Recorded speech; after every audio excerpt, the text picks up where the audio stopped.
Hello everyone. Today we are going to practice multiplying decimals. So if you know your multiplication facts, this is going to be extremely easy for you.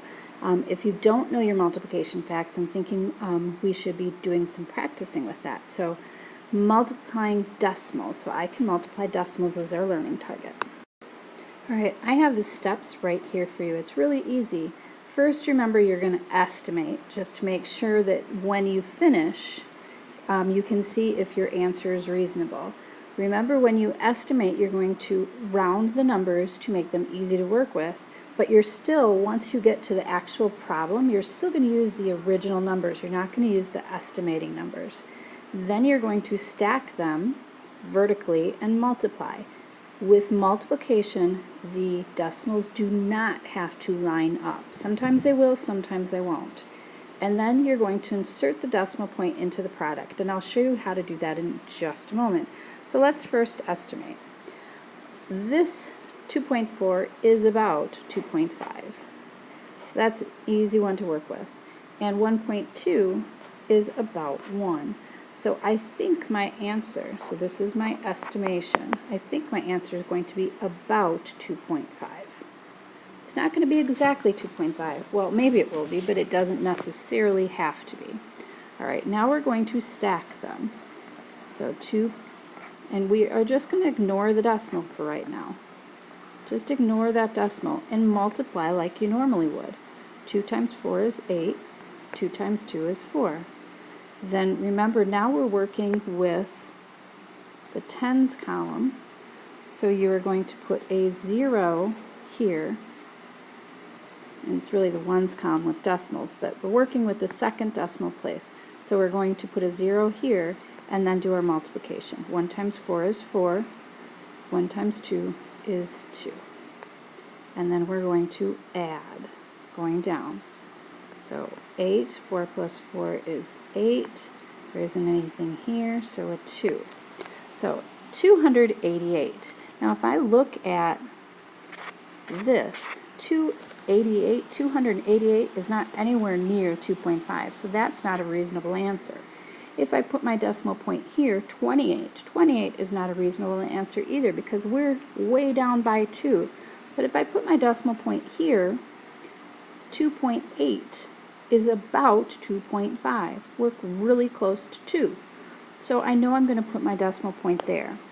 Now, what we're really doing, if you didn't estimate, the way you know where to put the decimal is you look at your original problem.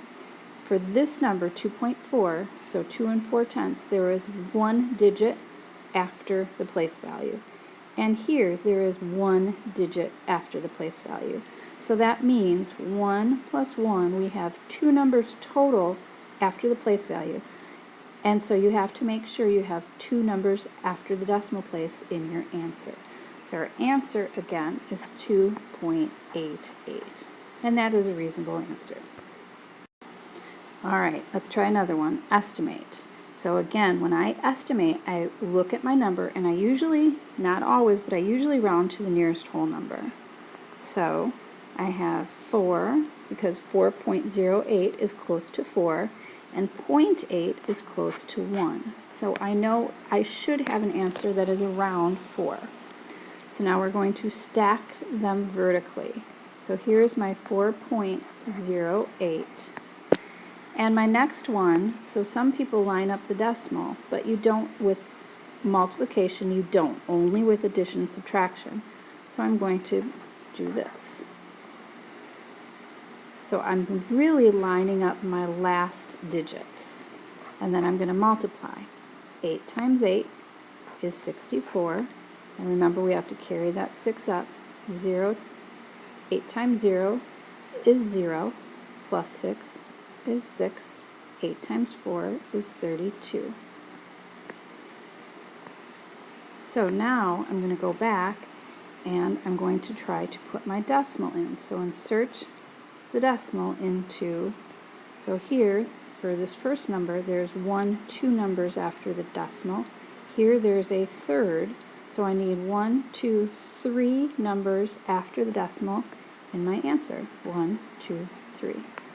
So 3.264.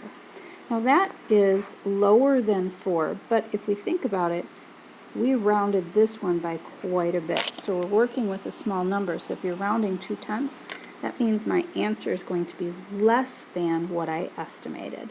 So this is reasonable. So again, we estimated, so we could go back and check. We went back to our original numbers to do the multiplication. We lined up the last numbers. We multiplied like normal, and then we counted our decimal places to know where to put the decimal. And we can do the same thing with word problems. So how much would you spend if you bought 1.5 pounds of turkey for $6.99 a pound? So we're going to estimate. This is about 7 times 1.5, or you could even say 7 times 2. 7 times 2 is 14. 7 times 1 is 7. So we know that our number is going to be somewhere in between 7 and 14. So now we're going to stack. I always put the one with the most digits on top. And we're going to line up the last digit.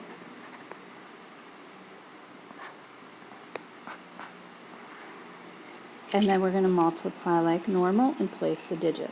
So please pause the video and see if you can try this one on your own and come back and check your answer. Be an active, engaged learner. All right, how did you do? I multiplied and checked. Remember, 5 times 9 is 45, but then you have to carry that 4 up. So I multiplied across, put my 0 here, multiplied across, and then added them together, and then I went back. For this first number, there are 2 numbers after the decimal. There's a third one, so 1, 2, 3, so I had to move it over 3 places, so I put my decimal point there. But if you think about the application of this, we needed to round to the nearest cent because we were talking about money. So my answer is $10.49. And when we're rounding, remember we wanted to round to the nearest hundredth because it's cents. The number after was 5 or greater, so we rounded up.